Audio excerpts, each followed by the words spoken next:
Damai sejahtera Allah yang melampaui segala akal dan pikiran, itulah kiranya yang memelihara hati dan pikiranmu di dalam nama Yesus Kristus Tuhan kita. Amin.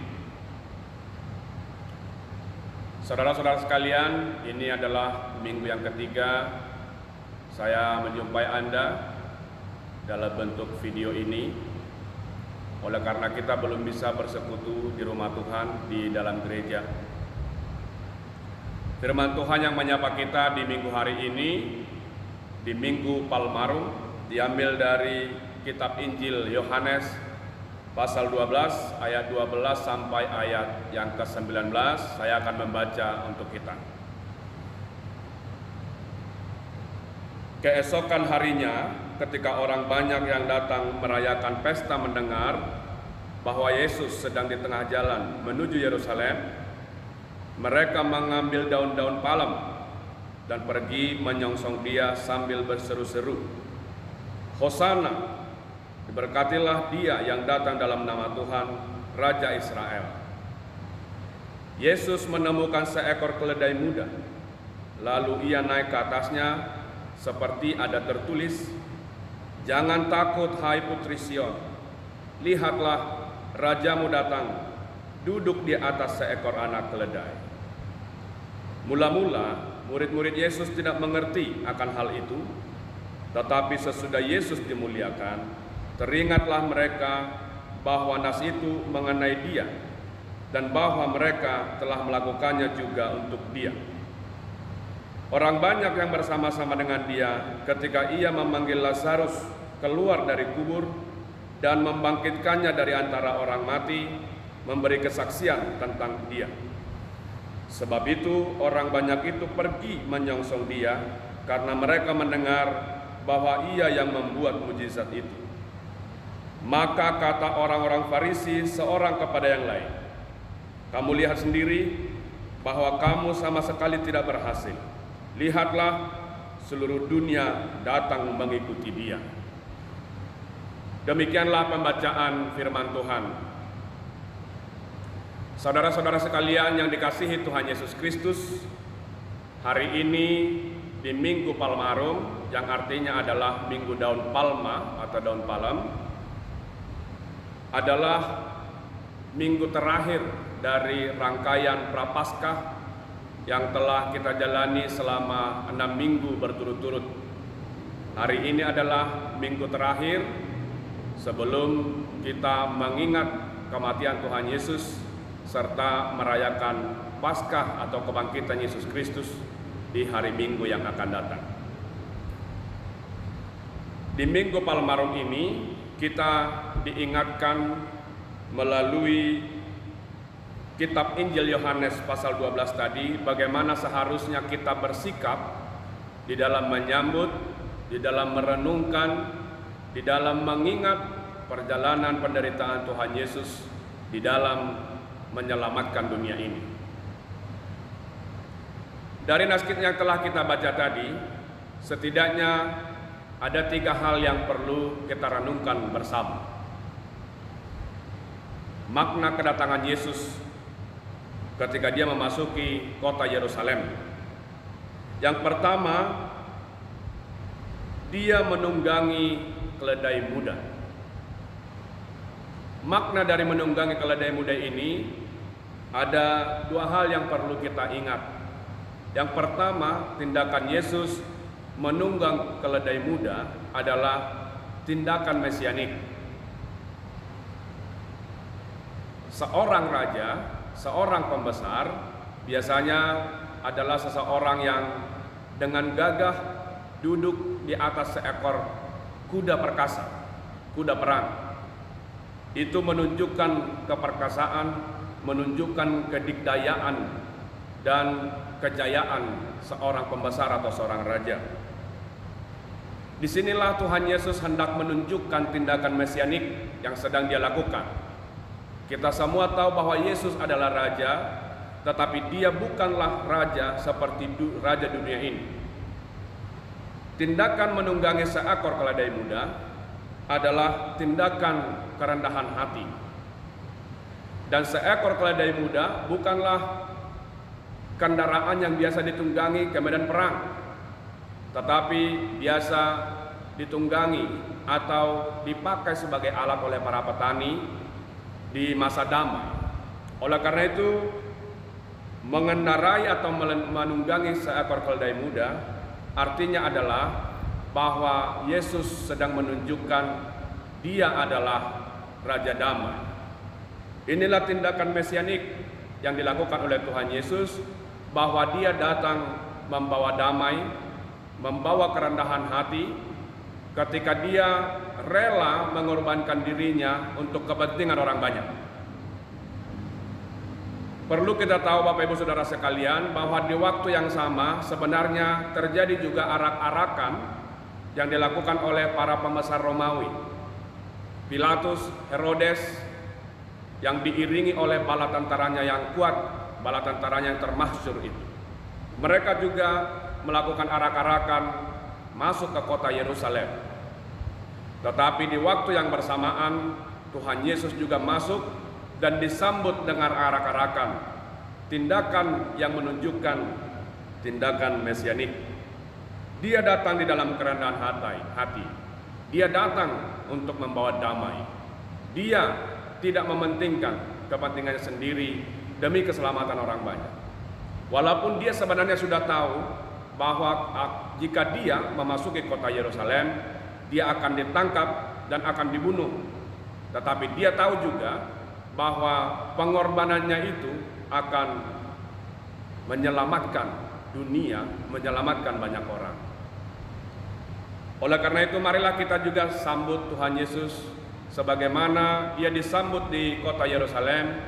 Hari ini kita sambut Dia di dalam hati kita untuk memberikan kedamaian, untuk memberikan keyakinan kepada kita bahwa Dia telah mengorbankan dirinya untuk keselamatan saya, untuk keselamatan Anda, untuk keselamatan kita semua dan seluruh dunia. Di tengah perkara yang sedang kita hadapi sekarang, yakinkan hatimu dan sambutlah Tuhan Yesus, sebab Dia saat ini sedang melakukan tindakan mesianik untuk membebaskan kita dan membebaskan dunia, termasuk membebaskan kita dari ketakutan, kepanikan akibat dari pandemi corona ini. Makna yang kedua dari kedatangan Yesus dengan menunggang keledai muda adalah, jika kita berbicara mengenai keledai muda, kata penjelasan tentang kemudaan keledai ini sebenarnya ada penjelasan yang mengatakan kepada kita bahwa keledai muda itu bukanlah seekor keledai yang mudah ditunggangi, bukanlah keledai yang mudah dikendalikan. Saat ini juga kita sedang hidup di dalam sebuah kehidupan yang tidak kita kuasai. Kita sedang berhadapan dengan dunia yang tidak bisa kita kendalikan. Tetapi sebagaimana Yesus berhasil mengendalikan keledai muda, maka Dia juga akan berhasil mengendalikan hidup kita. Mungkin di dalam kehidupan kita sekarang ada yang tidak terkendali. Di dalam keluarga kita, di dalam pekerjaan kita, di dalam usaha kita, bahkan mungkin di banyak hal kehidupan kita ini tidak bisa kita kendalikan. Termasuk saat ini ketika kita berhadapan dengan pandemi virus corona, sepertinya tidak ada yang mampu mengendalikan.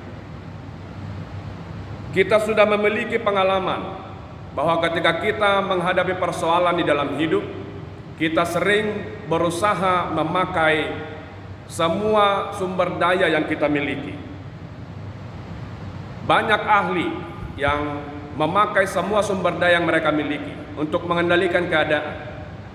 Tetapi banyak pengalaman kita yang menunjukkan bahwa usaha kita untuk mengendalikan sendiri kehidupan kita itu hanya menyisakan keletihan, kelelahan, stres, bahkan mungkin depresi dan putus asa.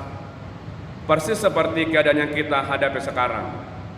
Sepertinya kita kehilangan kendali akan kehidupan kita. Tetapi sekali lagi kita diingatkan Tuhan mampu mengendalikan.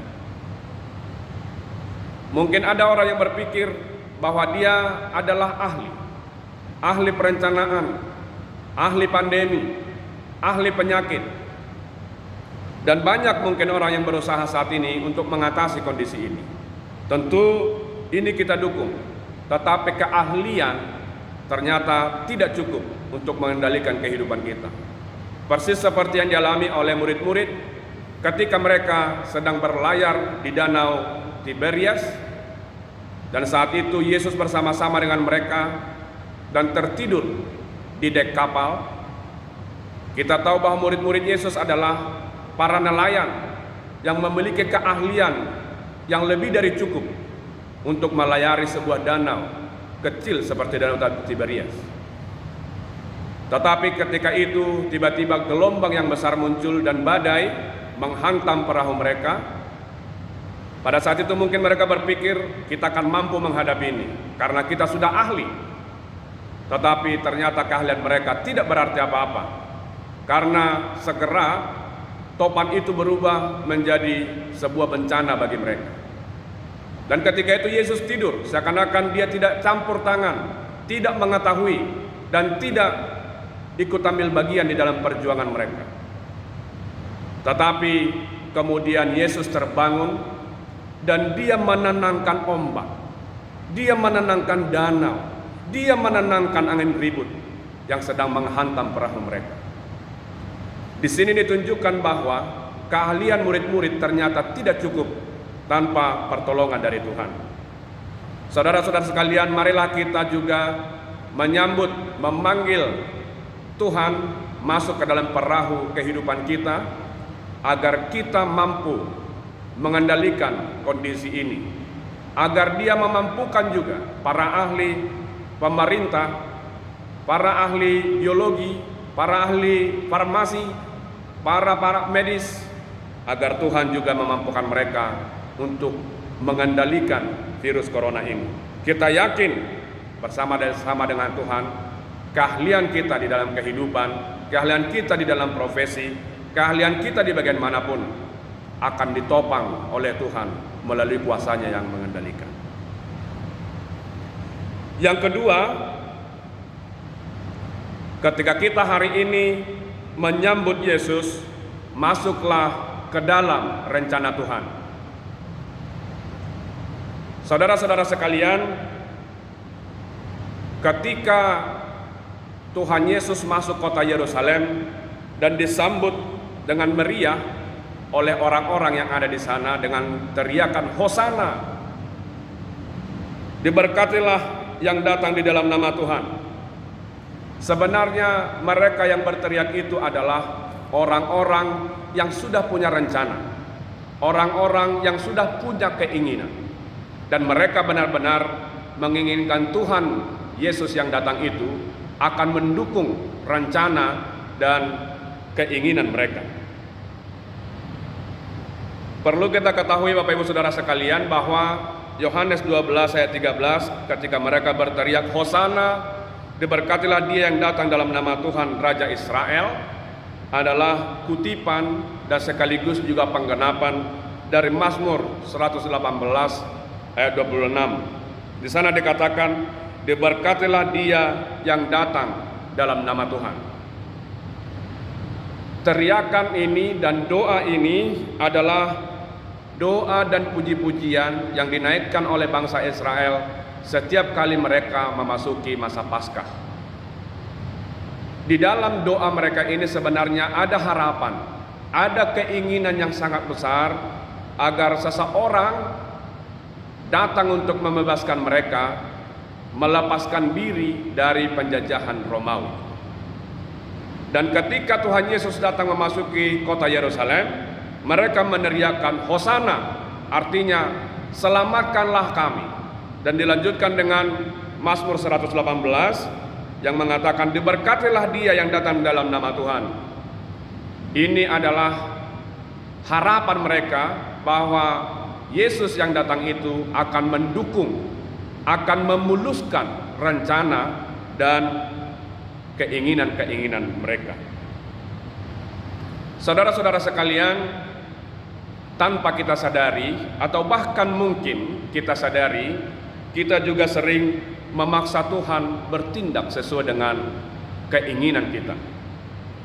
Ketika kita ingin kaya, kita berdoa kepada Tuhan dan kita menginginkan Tuhan bekerja sesuai dengan apa yang kita inginkan dan rencanakan. Ketika kita sedang sakit, kita ingin Tuhan bekerja seperti yang kita inginkan dan kita rencanakan. Demikian juga di dalam kondisi kita saat ini, mungkin di antara kita ada orang yang berharap agar Tuhan bekerja, agar Tuhan menyelesaikan persoalan kita dengan cara kita. Tetapi Bapak Ibu sekalian, hari ini kita diingatkan jika kita menyambut Yesus di Minggu Palmarum ini, masuklah ke dalam rencana Tuhan. Sebab rencana Tuhanlah selalu rencana yang terindah. Ketika orang-orang Israel penduduk kota Yerusalem yang menyambut Yesus dengan teriakan Hosana, dan beberapa hari kemudian orang yang sama yang meneriakkan itu juga adalah orang yang meneriakkan salibkan dia. Kenapa itu bisa terjadi? Karena ternyata Tuhan Yesus yang mereka sambut itu tidak bertindak sesuai dengan keinginan mereka.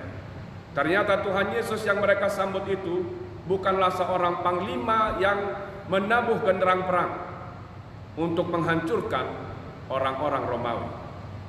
Dia adalah Tuhan pembawa damai. Dia adalah Raja yang mengorbankan dirinya untuk keselamatan banyak orang.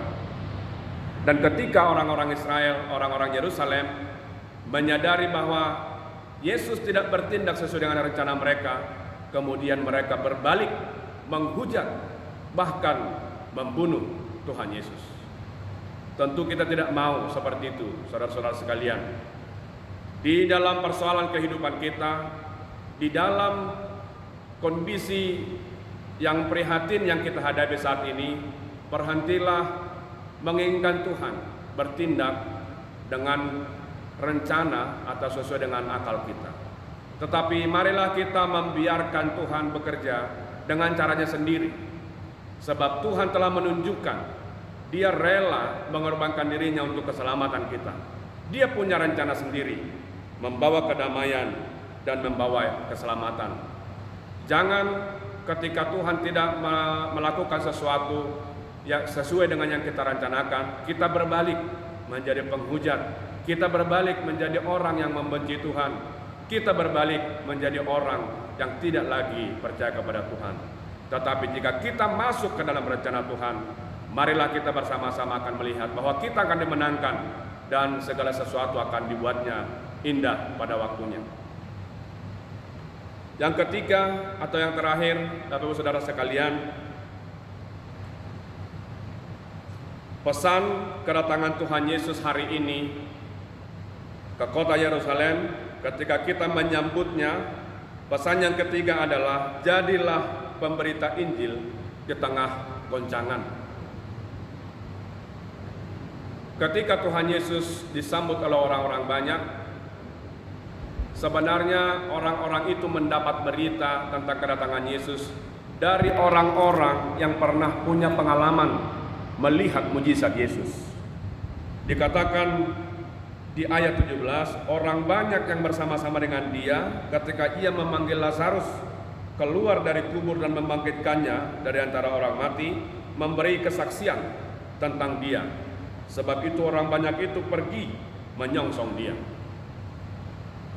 Bapak Ibu Saudara sekalian, di ayat 19, orang-orang Farisi setelah melihat arak-arakan yang menyambut Yesus, kemudian berselisih, saling menyalahkan di antara mereka dengan berkata, lihatlah bahwa kamu tidak berhasil. Lihatlah bahwa kamu tidak berhasil membuat dia kehilangan pengaruh, karena seluruh dunia datang mengikuti dia. Sudah sejak lama, sejak awal pelayanan Tuhan Yesus, orang-orang Farisi, ahli Taurat, dan orang-orang yang membenci dia berusaha untuk memfitnah, berusaha untuk menjelek-jelekkan, berusaha untuk membuat Tuhan Yesus kehilangan pengaruh. Tetapi tindakan seperti itu ternyata tidak berjalan. Tetapi justru orang-orang kecil, orang-orang yang melihat dengan matanya sendiri, yang mengalami dengan pengalamannya sendiri bagaimana Yesus bertindak, bagaimana Yesus menyelamatkan, bahkan bagaimana Yesus membangkitkan Lazarus yang hidup. Mereka inilah kemudian yang membuat orang banyak mengenal Tuhan Yesus. Karena itu tidak peduli seberapa banyak orang di luar sana yang berusaha menjelek-jelekkan Tuhan Yesus, yang berusaha memfitnah orang-orang yang mengikuti dia. Tetapi tetaplah nyalakan semangatmu untuk memberitakan Yesus Kristus. Sebab kesaksian-kesaksian kita yang pernah memiliki pengalaman dari tindakan kasih Tuhan Yesuslah yang akan berhasil memperkenalkan Yesus itu sendiri kepada banyak orang. Ketika hari ini kita berkata Hosana, diberkatilah yang datang di dalam nama Tuhan, marilah kita menceritakan bahwa Yesus itu adalah manusia yang diberkati Tuhan, yang menyelamatkan banyak orang, yang memberikan tindakan kasih kepada banyak orang. Dan telah kita saksikan sendiri bahwa tindakan kasihnya juga menyelamatkan pribadi kita. Marilah kita menceritakan perbuatan Tuhan, menjadi saksi di dalam pikiran, di dalam perkataan dan perbuatan kita, agar Tuhan benar-benar dipermuliakan. Ketika kita berkata, diberkatilah orang yang datang di dalam nama Tuhan, marilah kita juga meyakini bahwa kita juga akan diberkati karena kita datang di dalam nama Tuhan. Amin. Mari kita berdoa. Terima kasih Tuhan untuk hari ini, di mana firman-Mu menyapa kami, agar kami mempersiapkan diri untuk menjambut Engkau di dalam kehidupan kami. Ketika kami memperingati Yesus Kristus yang masuk ke kota Yerusalem sebagai rangkaian perjalanan terakhir dari jalan penderitaannya, biarlah kami juga mengimani bahwa Yesus yang menderita itu telah menyelamatkan kami. Hari ini firman-Mu mengingatkan kami bahwa Yesus adalah benar-benar Mesias yang telah melakukan tindakan rendah hati, tindakan damai. Dia bukan menabuhkan genderang perang, tetapi membawa pesan damai, bahkan mengorbankan diri sendiri agar konflik, agar peperangan, agar perselisihan terselesaikan, agar dosa-dosa dihapuskan. Tuhan, masuklah ke dalam hati kami, membawa damai yang seperti itu, sehingga konflik apapun yang saat ini ada sedang di dunia, tetapi damai-Mu kiranya tetap bersama-sama dengan kehidupan kami. Firman-Mu juga mengingatkan kami bahwa kami harus benar-benar masuk ke dalam rencana-Mu. Banyak rencana-rencana kami dalam hidup, dan ternyata banyak diantaranya yang gagal. Tetapi hari ini kami diajar oleh firman agar kami selalu berserah kepada rencana Tuhan, sebab rencana Tuhan adalah rencana yang terbaik. Demikian juga di dalam pengalaman kami, kondisi bangsa kami dan dunia ini saat ini, ketika ada persoalan besar yang sedang kami hadapi, biarlah kami juga semua menyerah ke dalam rencana-Mu. Kami tahu bahwa Tuhan akan mengatasi ini, mengatasi pandemi corona COVID-19 ini, dan akan membuatnya terkendali, agar kami boleh kembali berkegiatan sebagaimana kegiatan kami sebelumnya, terutama boleh bersekutu di dalam rumah suci-Mu. Bapa, biarlah kami menjadi orang-orang yang menjadi saksi-Mu, bahwa sudah banyak hal yang kami alami, kami lihat mengenai karya-karya Tuhan dalam kehidupan kami. Biarlah di dalam setiap perkataan, perbuatan, dan tindakan kami menjadi kesaksian akan kebesaran perbuatan-Mu dan kasih-Mu di dalam kehidupan kami. Berkatilah seluruh jemaat-Mu, hindarkan mereka dari penyakit yang disebabkan oleh virus corona. Hindarkan mereka dari segala macam hal yang bisa membuat mereka menderita. Tetapi tolonglah dan selamatkanlah mereka. Teman-teman kami, saudara kami yang saat ini sedang terbaring oleh karena sakit penyakit, Tuhan kiranya juga melawat mereka, memberikan mereka kesembuhan. agar mereka bisa berteriak, bersaksi, sebagaimana penduduk Yerusalem juga meneriakkan Hosana, diberkatilah Dia yang datang di dalam nama Tuhan. Berkatilah pemerintah kami, berkatilah orang-orang yang berada di garda depan untuk menyelamatkan masyarakat kami dari serangan virus corona ini. Pimpinlah juga seluruh pemimpin dunia ini agar bersama-sama melakukan tindakan yang mengakhiri penderitaan kami ini. Tolong kami dan bukakan hati kami untuk mengikut Tuhan Yesus, melakukan tindakan kasih kepada sesama kami, terutama orang-orang yang menderita oleh karena kebijakan pembatasan sosial yang sedang kami alami sekarang. Ketuklah hati masing-masing jemaat-Mu untuk mau saling peduli dan mau saling membantu. Di dalam nama Yesus Kristus Tuhan kami berdoa dan mengucap syukur. Amin. Selamat hari Minggu untuk saudara-saudara sekalian. Tuhan kiranya memberkati kita semuanya. Salam.